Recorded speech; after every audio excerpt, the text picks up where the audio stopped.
But I like the fact that I have this personality because I know how to stand my ground when necessary. Does it serve you well? It does, absolutely. Because people who truly care about me and understand me know that I'm just standing up for myself and I know how to speak and articulate myself properly. People, on the other hand, get quickly intimidated by that because they don't have the same ability to speak for themselves the way that I do. Do you know, I would say I don't think it's intimidation. I would say it is acknowledgement of the fact that they're not willing to engage with aggressive behavior.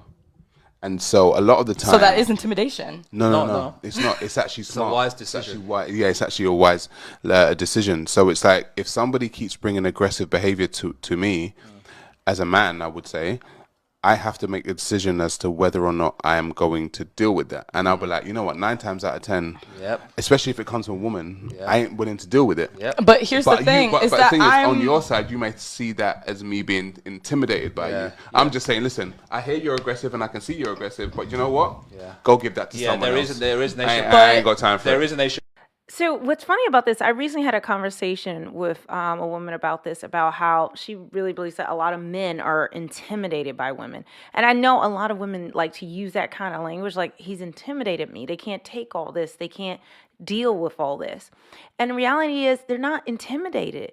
I think some people are so toxic or were raised in toxic environments, or they're so used to having toxic behavior. They think their aggression, okay, is normal. They have normalized being aggression, and especially with women. Specifically, that's what I'm going to talk about. Her personality. This whole conversation is defending why she has a toxic personality or a toxic behavior, because she's having to justify, I like the way I am because, it weeds out, I'm able to, weed out, so people aren't, and it intimidates people. Whatever she's saying is nonsense. I don't quite listen to it. But let's continue. Standing up for myself and I know how to speak and articulate myself properly. People, on the other hand, get quickly intimidated by that because they don't have the same ability to speak for themselves the way that I do. Wow, did you see that? So she's saying people. No one else has the ability to speak up for themselves. She really believes this is the delusions of grandeur, and this is where you see a lot of narcissism, because she actually is putting down all people. No one else knows how to stand up for themselves other than her, because her specific personality allows her to do it. She doesn't even entertain the possibility that maybe she's doing it wrong. Maybe if everyone else feels this certain way about her, that it's her that's the issue. Her personality is not intimidating. It's the fact that she's toxic. And so doesn't even occur to her. It's like, the problem can't be with me. It's with all these people. And no one else has my magical ability to stand up for themselves and articulate themselves.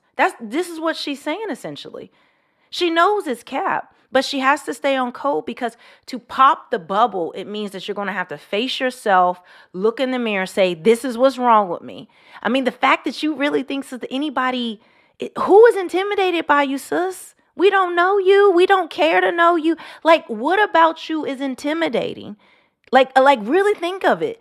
Do you think you're just so fine? You just so smart? You just so successful? What is it that we're supposed to be intimidated by? I mean, we're grown adults. Intimidation. I would say it is acknowledgement of the fact that they're not willing to engage with aggressive behavior. And so a lot of the time... So that is intimidation. Did you see when he was talking normal, and then what he did was, when he wanted the point to drive home, he turned and looked at her, and he slowed down his speech. So right there, he's setting the cadence. 2 things. Number 1, slowing down his speech. He knows she's already admitted she's aggressive in the way she speaks to people. She thinks she's some high and lofty thing we're just intimidated about. No, sis, we just want you to leave the room and shut up. So he automatically, and usually people who have those type of personalities, what do? They got to start screaming. You think of Real Housewives, you think of all these type of reality shows where people are screaming and women are ratcheting it up and talking louder and louder and louder, faster and faster and faster. No one can hear each other.